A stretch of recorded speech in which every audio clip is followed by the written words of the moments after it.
Leclerc. Charles Leclerc! Welcome to Negative Camber, the Motorsport Show, brought to you by ProKart's Race Centre. Far enough back, he's going to make the lunge down the inside. The ultimate pit stop. The safety car is coming in.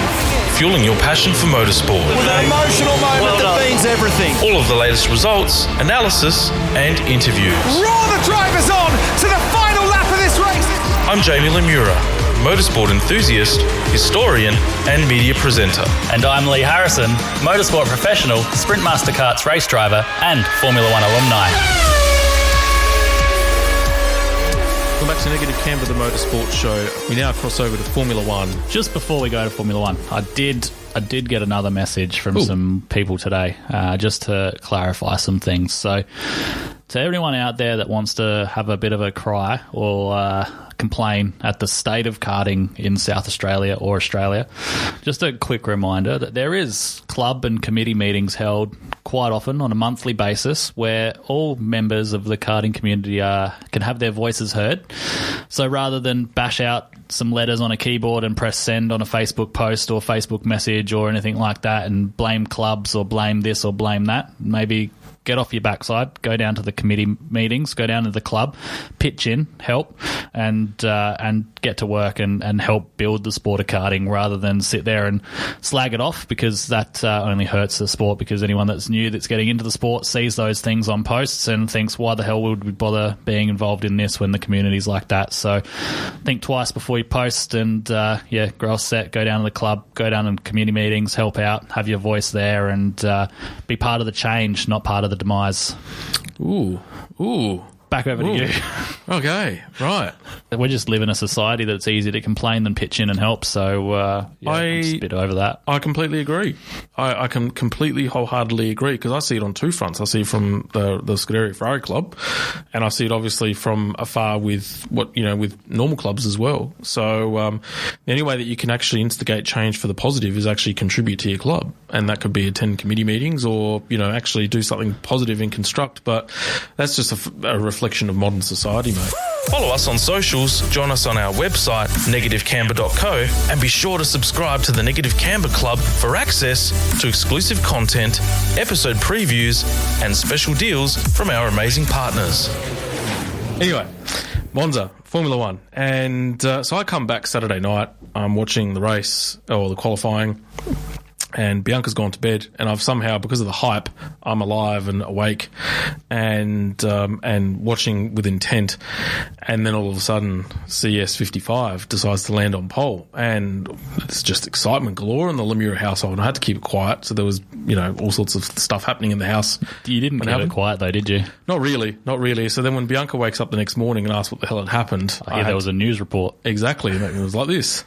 Well, I woke up to go get me a cold pop, and then I thought somebody was barbecuing. I said, oh, Lord Jesus, it's a fire. Then I ran out. I didn't grab no shoes or nothing, Jesus. I ran for my life. And then the smoke got me. I got bronchitis. Ain't nobody got time for that. Exactly. And who was cooking that barbecue? It was Carlos on the track. He was on fire, baby, that whole weekend. That was probably the best performance I've seen Ferrari put for near on a year and a half. Yep. Yeah, it lasted 15 laps. It lasted 15 laps. Carlos, I think it was one of Carlos's best drives. Probably I'd say. To pinch pole position and then lead the first 15 laps with some staunch defending. An absolute stellar drive. I know we were texting at the time of the race, but if Max gets in front and I'm the strategist for Ferrari, I'm like, okay, well, we have to do something. So I reckon I probably would have pitted Charles. The minute that Verstappen got in front, I would have pitted Charles and got him out and got him back into, even if it was in traffic, the undercut was so aggressive that he would have cleared those, and they had gone with such a low drag setup. He would have cleared traffic like they were standing still. So he might have lost tenths of a second, not whole seconds for sure.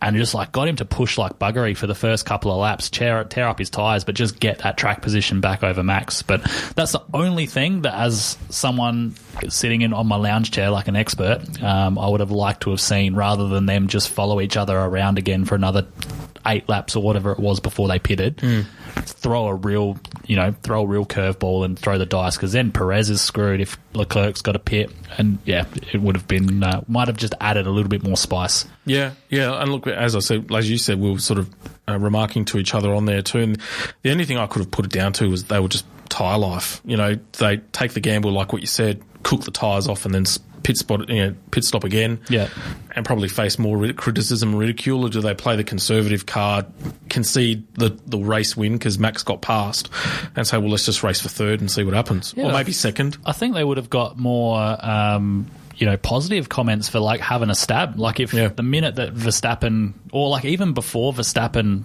had got into the lead while Carlos was still holding him off, pull Leclerc in and use him to come back through the field a little bit to then really force that. You could already tell that their tyres were shot. That might have forced everybody into a 2-stop race, especially the Red Bulls as well. So, with that track, with the low downforce tyre life, they probably could have defended, and if you're defending in the second half of the race, you're still defending. Like, you still had a pretty decent shot at it. So, it would have been interesting to see what the simulations showed had they have pitted at that time when Max took the lead, what might have happened. I just thought in my head then, Fred Vasseur would have been like, creative pit stop strategy. Ain't nobody got time for that.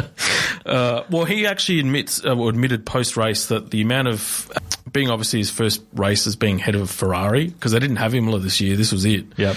The weight of expectation, the pressure, the emotion, the atmosphere is unlike anything else that he would have ever experienced. But then the passion that the Italians have for Ferrari is unlike anything else that any track experiences, and that even supersedes the Dutch with Max, because it's not about the team, it's the driver. Yep.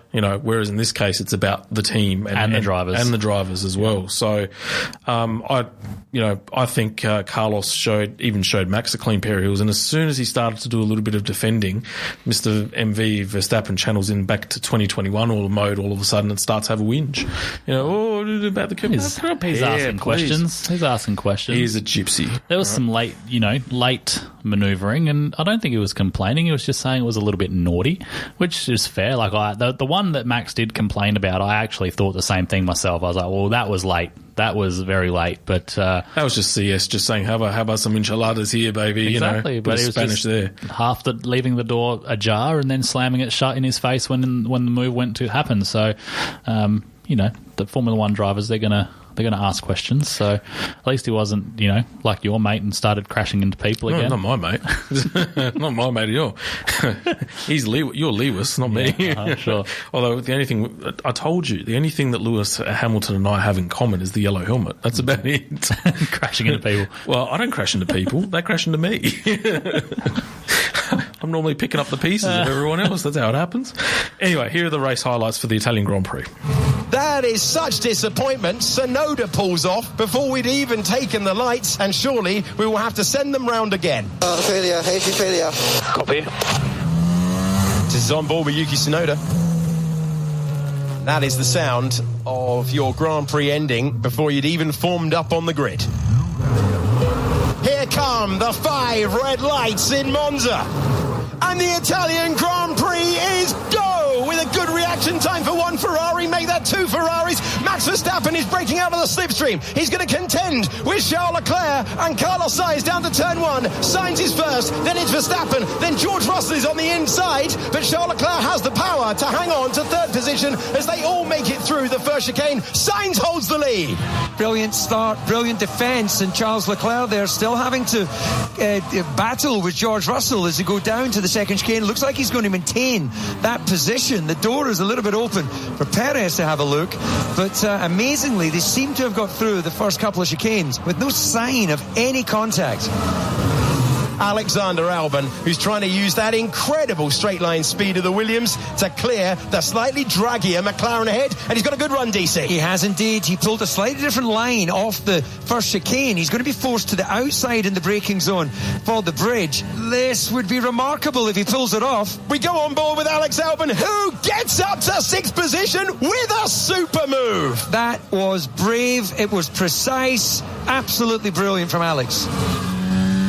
Now there's a run for Max. Yeah, loses out through the middle of the corner inevitably, as you've then got the turbulent air off the back of Sainz. Well, he's going to have DRS. He'll start to gain massively in this phase. Is he brave enough to have a go? He's going to be sent the long way round by Carlos Sainz, who is desperate to hang on to the lead of the Grand Prix, and that is an elbow thrown by the Ferrari. Would Sainz be aggressive was the question. There's your answer. Max there slightly compromised in braking. Sainz left enough room for him to try and wiggle his way around the outside, but he wasn't carrying the momentum. Was about to. Carlos is going defensive again. That's taking away any confidence from Max to lunge it. Perez gets to the inside of Russell, but they were both off the road trying to make the corner at the first chicane, and Perez will be arguing, well, we both went off. Russell will say he overtook me off the racetrack. He pushed me off. Okay, so more aggressive on the braking this time. Goes to turn... Well, okay, Checo, good attempt to get the referee on side, but you were never making the apex.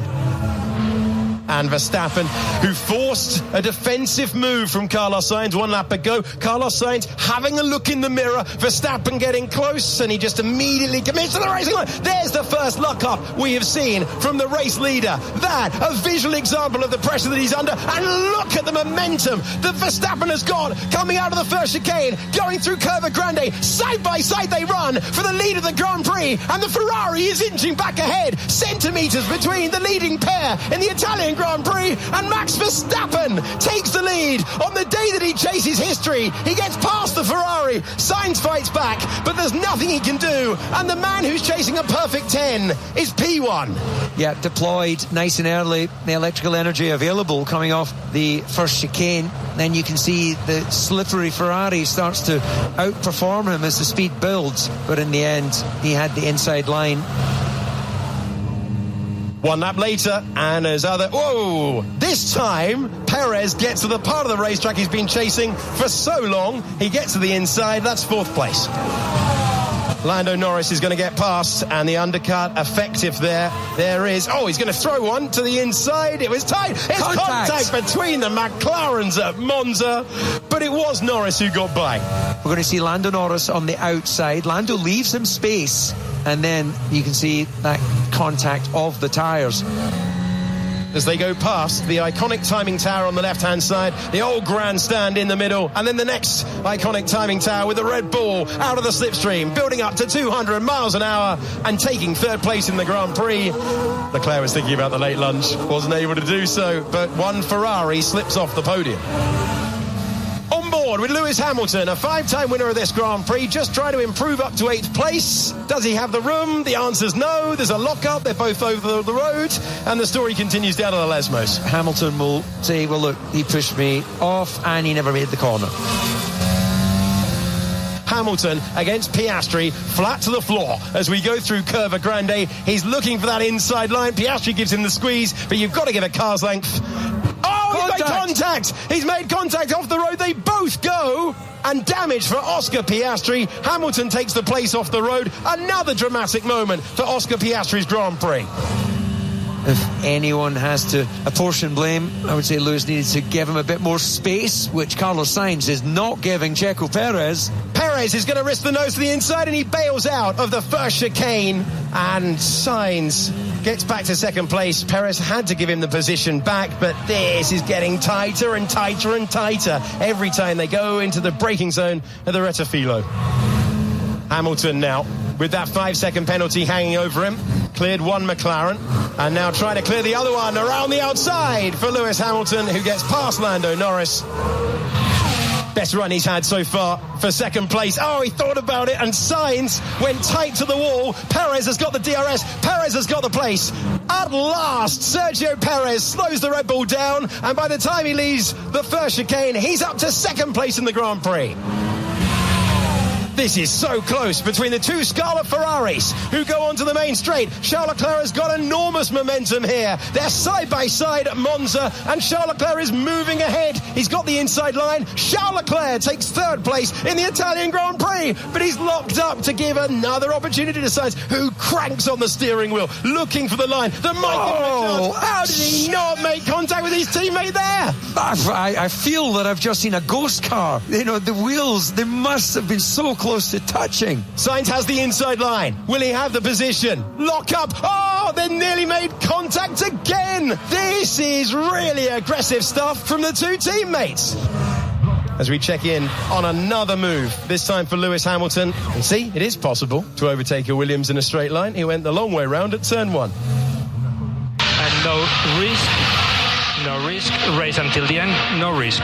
Is there a late lunge? There was! And he very nearly went into the back of his teammate. If that's Charles Leclerc's idea of no risk, my word, it will be third for Carlos Sainz. That is the last real opportunity in the Italian Grand Prix for Leclerc to get past his teammate.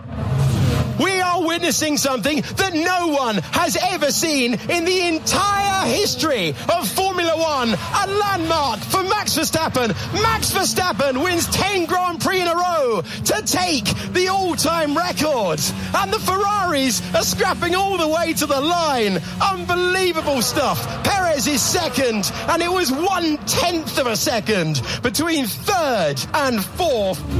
It is always absolutely thrilling. Monza putting on a show from first practice to the checkered flag, and a moment of history written in the record books for Max Verstappen. Indeed, and what that actually highlighted to me was just how good this year's Red Bull car actually is, considering the fact that drivers once again finished 1-2 and they've been undefeated this year as well. So it's very rare. Like, give credit where credit is due. Max is driving very, very well. You know, when you've got the likes of Sergio Perez that can continually come from the rear of the grid and fill up spots second or third, the car is also very, very, very good as well. And this will go down as probably one of the top 2 racing cars in Formula One of all time. I would probably go as suggesting. Well, if it wins every race of the year, I can sort of see why it wouldn't be regarded as the greatest racing car of all time. They've openly come out now and said that winning every race this year has become a realistic goal. So if they're focusing on it, then it'd be interesting to know how much they have got in reserve.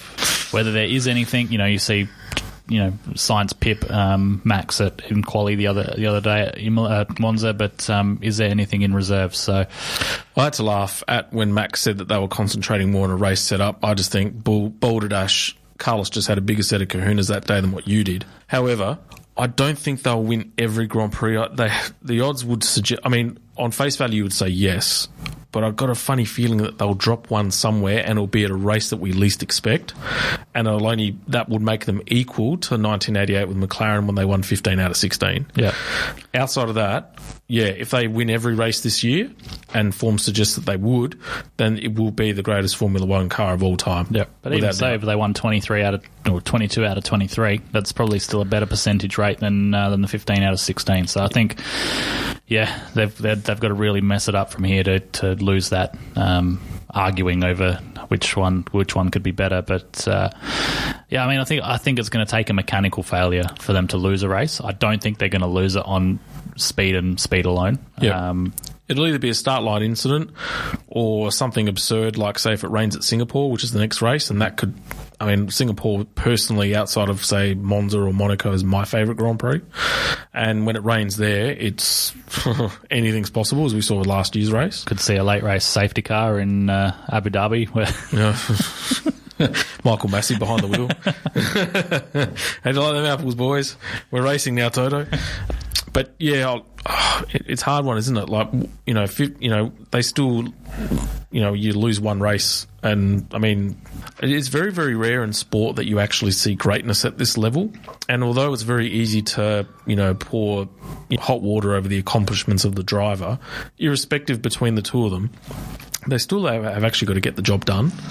So I think, you've got to... And it's not just the car itself, though. It's also even the pit stops. Yep. They're light years ahead of everyone else. Yep. It's a combination of everything. It's not just... and Newey's brilliance as well. Like, that's got to be applauded too. But I tell you what, I'd love to see what they had in their coteries for last year's salary cap as well, because the wind tunnel wind tunnel restrictions are not going to make one iota of a difference to that car. No, and maybe it'll make a difference for next year's car. We don't know. But again, I don't know. They've probably stopped focusing a lot of this year's car and have moved already onto next year's, considering the dominance of this year's car. So, like that penalty hasn't really come back to bite them at all. But it was good to see during the week that all teams have been cleared of any cost cap breaches for this year's season. So you'd have to be pretty dumb or really ballsy to actually exceed it, considering how lightly Red Bull got off last year. Even if someone like Haas did it, I'd be like, Gunther would probably be like, who bloody cares? Exactly that sort of thing. Was it? Well, it's someone like Williams as well. Like, if Williams are going to lose, one season, but they end up, winning most of the races next year, well, then, who that's probably some good money to spend. Yeah. How good are they looking though now? Like, they've come on in leaps and bounds this year. I think they've, in the second part of this year so far, I think they've come on in leaps and bounds. Like, they have definitely made some strides. Yeah, but Albon's come out and said that the rest of the tracks this year, he expects them to be nowhere. Like, with how good they are on low downforce tracks, that's probably been where their strength has been. I think when we see Singapore, a bit more high downforce, and move on to some of the other tracks, Japan, a bit more high downforce, that sort of stuff, I don't think the Williams is going to look as good as it has, especially not as good as it looked at Monza. We saw that last year with De Vries when he sat in for Albon, and even Logan Sargent was up there this weekend, just gone in Monza. So, I expect the Williams to be back tail end of the midfield come Singapore.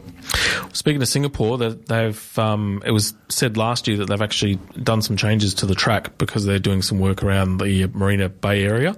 So I believe there's actually going to be a lot more straight line this year around the back half of the course. So instead of going through the underneath the grandstand, which then leads to the soccer pitch that's in the middle of the marina and then back through again, it's actually going to be a lot more straighter, and they'll cut across that. Yep. So that'll certainly increase speed and probably add an extra DRS zone or two. What that looks like, I think we'll know next week, but that's a cracking Grand Prix. Like, so tough on the drivers, amazing atmosphere, the first proper night race. And the thing I love, having been to the Singapore Grand Prix in 2010, you don't realise how close you are to the cars until you're actually there. Like, you're literally within touching distance of them. Yeah. Incredible spectacle. And for anyone that's listening, if you're not able to go to Melbourne next year for the Formula One, you're not missing out on much. Save your pennies, go to Singapore and enjoy an amazing event. You probably don't even have to save as many pennies. Like, it's not that expensive to get to Singapore. No, not at all. And once you're there, it's a lot cheaper than being in Australia. So I reckon JLM might actually do a Singapore trip next year. I might actually do a show live from be like, hey Lee, I'm crossing over live from Singapore. Mind the beads of sweat. It's not, when we were there in 2010, 95% humidity, and it was 34 degrees. And you know what? Not a mozzie in sight. It was great. Thick. Oh yeah, thick with my shoulders back in those days. Lee. Thick, that's what it was. Anyway, Haas, struggle central, but no surprise considering the car they got. I mean, great in qualifying, pig in a race, and well, they've got the same problem as Ferrari. They can't keep the tyres underneath them, so they're good at lighting them on straight away for qualifying, and then as they go through the race, they can't keep them underneath them. So whether it's that they don't have enough downforce and they're sliding across the track a lot more, plays a big part in that. They've unfortunately, it seems to be prevalent with both the Ferrari powered cars. Yeah, exactly. It's weird. I can't put my finger on Haas. Like, they've created a quick car, but they had tyre life last year, whereas now they've gone the other way and they've got no tyre life at all. So, and they're not one to spend a huge amount of money, so they haven't exactly come out with huge developments on this car too. So I think they're concentrating on next year's car now, and it'll just be what it will be, I think. Very much so. Ferrari we've covered, but clearly they threw a lot of eggs in that one basket for Monza, especially with fresh engines, revised aerodynamic approach for the race. And that was their best race that they've put on for quite a long time, and which was encouraging for the Tifosi as well in particular, but also it was just, I applaud Vasseur for letting the drivers race, irrespective of once they got to third or fourth. Yeah. Although Leclerc gave me a freaking heart attack in that last lap, I swear, I thought they were gone. It would have been just what the Ferrari team needed, was to have them both wipe each other out and sit not on the podium at all after all of the heroics all weekend. I almost had a giggle. My heart was in my mouth. Yeah. It really was. But credit to for Puma and Ferrari for coming out with some cracking merchandise for the Monza Grand Prix. I got my delivery this week, so I got my 55 Ferrari hat and my T-shirt as well. If it wasn't so freaking cold, I would have brought the stuff tonight as well. So but you're still sitting here in shorts. I got shorts and a jumper. You could have had pants and a T-shirt. I'm not that silly. No, I'm actually quite cozy right now. But anyway. Brace yourself for the Soddy experience at Pro Karts Race Centre, the official South Australian distributor for Soddy karts. Picture this: karting excellence meets global dominance, all on our local tracks. Soddy karts are more than machines, they're powerhouses of victory. From the heart of France to the South Australian circuit, they dominate in all categories. But that's not all. When you race with a Soddy kart, you're backed by on and off-track technical support directly connected to the factory. It's not just karting, it's the Soddy advantage. Get ready to experience world-class performance, unmatched thrill, and victory like never before. Rev up for the Soddy experience, only at Pro Karts Race Centre. Visit prokartsracecentre.com.au or pop in for a chat at 30 Research Road, Paraka. Pro Karts Race Centre, fueling your passion, igniting your potential. Obviously, Oscar Piastri's race ruined by Lewis, who admittedly had a brain fart, let's be honest. Yep. Wasn't his finest moment. I knew you'd jump onto it straight away and say, here's Lewis doing Lewis things. Absolutely, Lewis doing flat-out Lewis things. And he took responsibility for it too, so credit where credit's due. Exactly. He was a gentleman. And he shook hands about it too. But that ruined Piastri's race. But I tell you what, there's some spice happening in that McLaren outfit. I think Lando's somewhat rattled by our mate Oscar. Yeah, Oscar's come out and been on the pace and given him a bit of a fright. So, they obviously raced wheel to wheel through the first couple of corners there after a pit stop, and the team boss was not happy about it. Andrea Stella pretty much made his thoughts well known to the team and gave him a nice tongue lashing after and said, you guys shouldn't be doing that to make it G-rated. Where are your thoughts with Lando right now? Where do you see him? In a McLaren car? Oh, Captain freaking obvious. My God. No. he's doing a great job, but so is Oscar. Yeah, it's. I think it's really shaken him up. Does he have one eye on moving somewhere else into a more competitive seat? Who knows? There is speculation that, even Perez now is starting to think that his seat's under fire. So it's only taken him that long to realise that. Yeah, well, he's thinking that he may not even be there next year now. So let alone seeing out 24 and into 25. So has Lando got an eye on that seat, and that's rattled him a bit? Are there negotiations happening in the background, and that's taken his concentration off of what's going on at McLaren? He says not, but yeah, no, he can still steer, and the fight back at Monza was evident of that, because he definitely didn't qualify the best. If you were Max, though, would you rather Danny Rick as your sidekick, or would you rather Lando? I don't think he would prefer either of them, because I think they're both just as good, and I think that'll help. It'll show pretty quickly, and he's good friends with either of them. So yeah, I don't think he has a preference. Yeah, it'd be interesting. I think Danny Rick's broken wrist came at just the wrong time. Oh, 100%. Yeah. No, Danny Rick needed to be in the car for Zandvoort for Monza to show what he could really do after a good display at Spa. So yeah, he needed definitely to be in the car more and not sitting on the sidelines. And they're saying he's not going to be back to Qatar now, which is a long way away. Oh, yeah, absolutely. And I mean, Liam Lawson put in a pretty good shift, considering it was his first proper weekend. Helmut Marko comes out and likens him to Bruce McLaren. I'm like, whoa, Helmut. Well, that is the only other New Zealander to have made a good stint in Formula One, I think, apart from Brendan Hartley. Yeah, I was going to say, some of the hashish that Helmut smokes some days is just ridiculous. I mean, he made a decision on Nick de Vries after one Grand Prix, and now he's likening him to Bruce McLaren. Yeah. I mean, was Helmut in the sport back when Bruce McLaren was racing? Helmut made some pretty rash comments about Perez as well during the week and had to come out and apologise for them as well. I can't remember exactly what he said, but said something about him being Mexican. I think there's a couple of things. I think a few of these shisha bars are happening in Formula One, because even Felipe Massa, God bless him, is smoking some stuff at the moment, where he's trying to reclaim his lost 2008 World Drivers' Championship, and he's now taken Formula One to court over it. And look, on face value, his evidence is based on the fact that he'd lost the title for the Singapore Grand Prix, and which was, it was a race that was marred by what was then the Renault team pretty much creating an incident which caused a safety car and all sorts of stuff. That's all been well documented. But I've always said Felipe Massa's argument falls on its face when you've got a DNF that happens at the Hungarian Grand Prix when he's leading with 2 laps to go and blows the motor. And that was it, race over. That was a DNF. But then I pull out his 2008 results, and I've got in front of me the whole championship. And in the first 2 races of the year, for example, there were DNFs.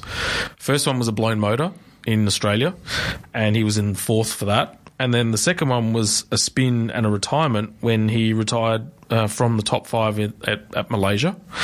He's then gone on for a string of results, and then has another DNF in the Hungarian Grand Prix, which was the obviously the engine blow up. He finishes 13th in the wet in Silverstone, where he spun 6 times in that race, and Lewis Hamilton completely blitzed the field and won by a lap. You then had 6th place at the Italian Grand Prix. We had 13th place in Singapore, where the Ferrari team, due to that rush pit stop, caught the fuel hose in back at the time when it was refueling. And then you got 7th in the wet in Japan, which is the video that I showed you the other day when Kubica and Felipe around Mount Fuji had an epic battle when track limits. What track limits were they? And then obviously he's gone to finish 2nd and finished 1st in Brazil as well. So there's 3 or 4 other landmark moments in that season, and he actually ended up winning something like 7 or 8 races that year. But there's about 3 or 4 other landmark moments in that season where, due to either driver error or mechanical failure, where the title was lost, rather than, it being pinpointed down to Singapore. So, and I've even got a race-by-race synopsis here that I could even put up if I wanted to about what actually happened in 2008 as well. So I think, Felipe, you know what? It's been a long time now. Like, we're talking nearly 20 years, give or take, years. 15 years. It's a long time to actually think about trying to claim a title now when the horse is well and truly bolted. I think, except the fact that you were dudded, you were given a raw deal. Lewis was very, very, very, very, very fortunate to win that race. They were all thanks to Timo Glock and a pair of kahunas in terms of tyre strategy. It is what it is, and you've just got to move on and accept it. It's hard for me to say because I'll never win a Formula One World Championship, and I'll never cross the line first and be champion for 15 seconds. They're the facts. Yep. No, you can't argue with that. Like, probably could have won it 10 times in that season, but yeah, it still sucks to have that one race that is mirrored by so much controversy, which I guess is what they're getting at. That result should be scrubbed or reversed or whatever from the record, which I can understand as well. But again, probably should have won it on merit rather than trying to win it in the courtroom. Well, the whole thing only came about because Bernie Ecclestone decided to do a Bernie moment at the age of 93 or 94 and actually just say, yeah, I knew about the race and the fact that it was fixed, and we just decided to brush it under the carpet. Yeah. That's how it all started. Yeah. Otherwise, if it wasn't for that, wouldn't be talking about it. Exactly right. Yeah. Exactly right. So and Bernie was out of the sport by then and didn't care. Yeah, exactly. And that was left to Max Mosley, and he's sadly passed away. God bless his soul. So, that's what I mean. Just put it to bed, leave it alone, don't dig it up, and just get on with life and get on with running karting in a global sense. Exactly right. A huge thank you goes out to our podium partner, Procast Race Centre, and our incredible sponsors. Your partnership allows us to continue bringing you this show and dive deeper into the world of motorsports. If your business adds value to the motorsport community, get in touch with us to become a Negative Camber partner. More news this week in the Negative Camber newsroom was the resignation of Alan Joyce from Qantas, which to many was fantastic, even though I've never had any personal problems with them. However, our pilot for Flight Negative Camber, Mr. Lee Harrison, is going to take us for a trip around the world. Back to you.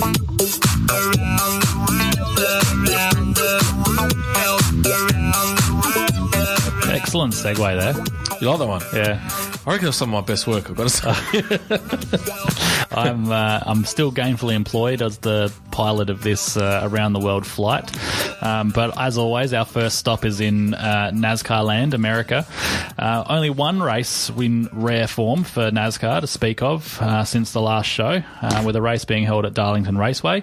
And it was Kyle Larson who got his playoff series started in the right way, seeing the checkered flag first ahead of Tyler Reddick and Chris Buescher. Larson grabbed control of the race late in the final stage when he was first out of the pit lane after a spin for Ryan Newman. Reddick found himself in second after the last caution of the race and initially challenged Larson for the lead. However, Larson was able to hold him off and take the win by just half a second. It was a great boost to Larson's playoff hopes as he entered the race as the 6th seed and leaves now second in the championship race behind his Hendrick Motorsports teammate William Byron. It was not such a smooth race for Byron, who was involved in a wreck with Daniel Suarez with 48 laps to go, where Bowman moved across the racetrack twice to block Suarez. 16 drivers are currently in the hunt for the championship, with 4 of those drivers being eliminated after the race at Bristol next weekend. Denny Hamlin and John Hunter Nemechek have won the Xfinity races held at Darlington and Kansas, while Grant Enfinger and Christian X have won the Craftsman Truck Series races held at Milwaukee and Kansas.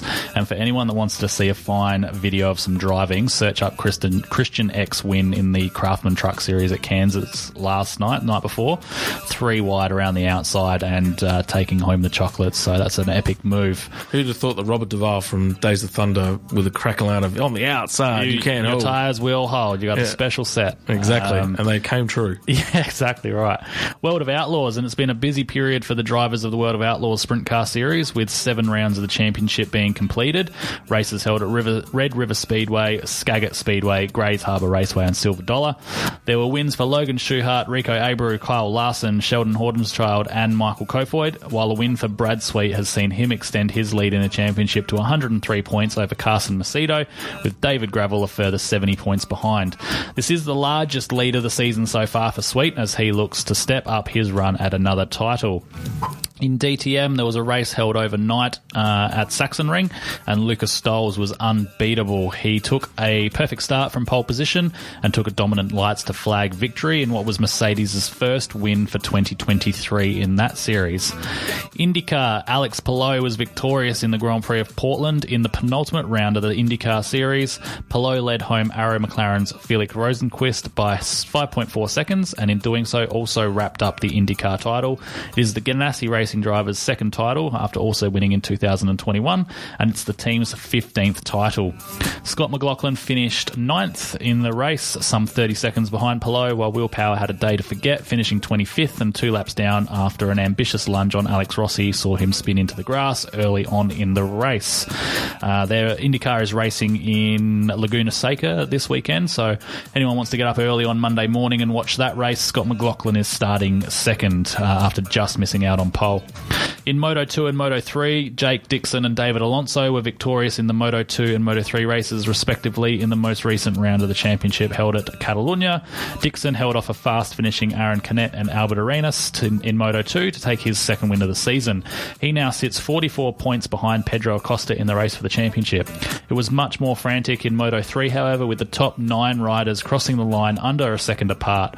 Alonso led home Jaume Masia and Jose Antonio Reyda. Daniel Holgado finished in 22nd place and scored no points, yet still holds a 13-point lead in that championship over Ayumi Suzuki. Isaac Hadjar and Clement Novalak were victorious in the F2 races held at Zandvoort, while Freddie Vesti and Oliver Behrman were victorious for Prema in their home race held in Monza. With 1 round left in the championship, which is to be held in Abu Dhabi, Théo Pourchaire currently holds a 24-point advantage and will take some stopping to not clinch the title. Frederick Vesti has moved to second, while Ayumi Iwasa holds third. Jack Doohan currently sits fourth and cannot mathematically challenge for the title. In F3, Monza was the final round of the championship, and while there were wins for Franco Colapinto and Johnny Edgar, it was championship joy for Gabriel Bortolotto. Zach O'Sullivan finished runner-up, 45 points behind, with Paul Aron in third. And in World Rally Championship news, finishing off our around the world trip in Greece, a nice sunny rally by the sandy deserts of Greece. Kalle Rovanpera is in a commanding position as the final day of action in the Acropolis Rally is currently taking place in Greece. Rovanpera holds a 2-minute lead over Danny Sordo, with Elfyn Evans 5 seconds back in third. Thierry Neuville has retired from the rally after damaging his suspension on a hole in the road. It's effectively ended Neuville's chances at the title, with only 3 rounds remaining at the completion of this event. Prepare for a race day like no other at Pro Karts Race Centre, where racing excellence isn't just on the surface, it's in every detail. Your kart is more than a machine. It's a masterpiece of precision and performance. Our race mechanic services ensure your kart is finely tuned, race ready, and expertly maintained.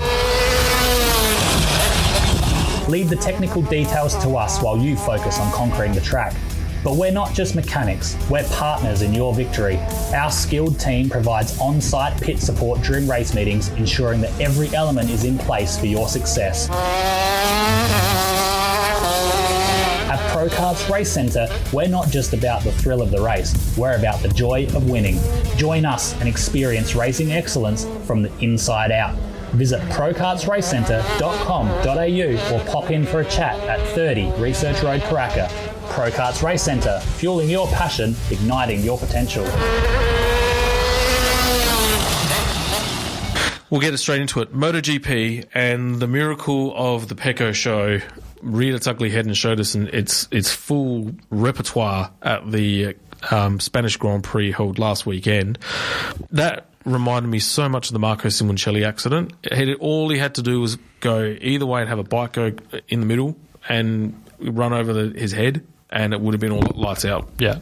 All over Red Rover. The fact that he walked away. Fallen off the bike the other way and it was his head where his legs were, then it would have been a different story. But Exactly right. Still pretty sickening to see. Even the high side was just ridiculous. Yeah. And I mean, okay, yeah, I mean, he sort of spoke after when he was released from hospital and pretty much said the tyres felt completely different to what they were even in the morning warm-up. So clearly it was a grip because, I mean, Pecco's had a couple of falls here and there, but he's never had a high side like that. That was unbelievable. But we've got some highlights of the event. There's some of our top 5 takeaways from the Catalan Grand Prix, and here they are. It's lights out and we are racing. Jorge Martin again powers away on that Prima Plummer Ducati and he eases on through Miguel Oliveira on this high-speed run down to the first corner. Let's hope they all make it through safely this time around. They all look a little bit more cautious, a little bit more hesitant, don't they, on the brakes. They are all thankfully through that highly dramatic first corner, and it is Jorge Martin that leads the way. Vinales second, Aleix Espargaro in third. It's Vinales then, that's aggressive, isn't it? We don't see this very often from Maverick Vinales, wasting no time whatsoever in heading the front on that fast front to turn number 4 on the inside of Jorge Martin, the top gun in top spot. And it's 3 Aprilias inside the top 4. Aleix Espargaro trying to find a way through. That was close. He's going to cut to the inside line, coming through turn number 10, and he has got through. That was brilliantly done there by Aleix Espargaro. So it's now Aprilia 1-2 at the front of this Grand Prix. This is dreamland, dream territory, isn't it, for the factory Aprilias, for the Nawali factory, because they have 3 bikes in the podium place here in Barcelona. We know that Vinales and Aleix Espargaro have got the better pace than the Ducati of Jorge Martin. Oliveira also then finds a way through on this lap number 4. It's Aprilia versus Aprilia versus Aprilia. Miguel Oliveira, I was about to say, he's being caught by Martin. He's now being passed by him. Martin up the inside into turn 1 and into the podium positions. And given what happened to Oliveira in the sprint yesterday, the fact that he's already plummeting back towards the Ducatis behind before he even reached half distance, that will be a concern for him and RNF. Oh, the Martinator being the party pooper here, isn't he? We were all dreaming about an all Aprilia podium. Here comes Miguel Oliveira, though, trying to fight straight back on the brakes in the turn number 4. You can see how hard Jorge Martin is trying to hold on to that third place. He's just taken from the Portuguese man. Augusto Fernandez, the rookie, on the inside of the Gian Antonio. That's neat and tidy from Fernandez, although he's going to lose the inside line on the flip-flop going through turn 2. They lean on each other, don't they, into turn 3. Now, this is where you really do abuse and stress the right-hand side of both tyres, but Fernandez has finally got through then. Gets Betterfield, the rookie, up to 9. Miller and Quartararo, so getting a bit frenetic on the brakes into the first corner at the start of this lap 17. on board then with Aleix Espargaro. He clicks the Aprilia now into top gear, 355 kilometres an hour. This is where he passed Bagnaia yesterday to win the sprint, and he's on the inside of Maverick Viñales into the first corner. Out to the long lap goes Maverick Viñales. Aleix Espargaro then, he'll see that on his left-hand side. Viñales then comes back onto the circuit. Is that the big key moment of this Catalan Grand Prix? Because for the very first time on course for the Dream Double, Aleix Espargaro leads. Home sweet home for Aleix Espargaro as he completes the Dream Double here in Barcelona. It's an historic Aprilia 1-2 as well. Aleix Espargaro wins his home Grand Prix by just under 0.4 of a second. Maverick Viñales takes his role in history as well with second place. Cue joyous celebrations then down in the factory Aprilia garage as Aleix Espargaro is your sprint and Grand Prix winner here in front of his home crowd in Barcelona. Aprilia in dreamland, first and second. Aleix Espargaro first, Maverick Viñales second, Jorge Martin third, Johan Zarco fourth, Miguel Oliveira fifth, Alex Marquez sixth, Fabio Quartararo seventh, Jack Miller eighth, Alex Fernandez in ninth, and Fabio Di Gianantonio rounding up the top 10 for Gresini. There you go. I like that. It was good. I know what it feels like when you do around the world. Yeah, that's it. Big takeaway from that is count your lucky stars, say your prayers, believe in God or whatever you want to believe, and be thankful that you're alive is probably the biggest takeaway.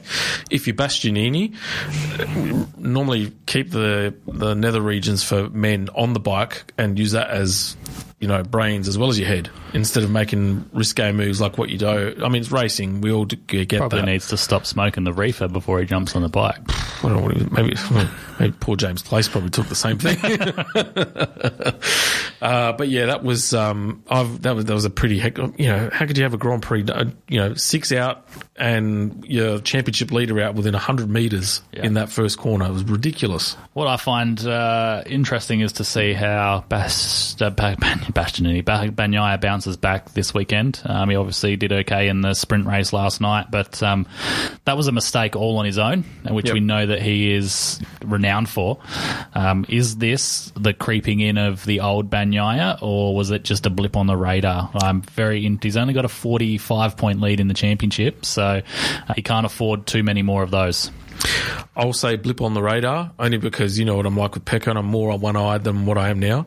So, look, the fact that he's there scoring points is probably is a win in itself. If he comes back and wins the race tonight, he's godlike status. It would be a big recovery. Big recovery. I would be very surprised though if he does. I think get it home, finish, get the points.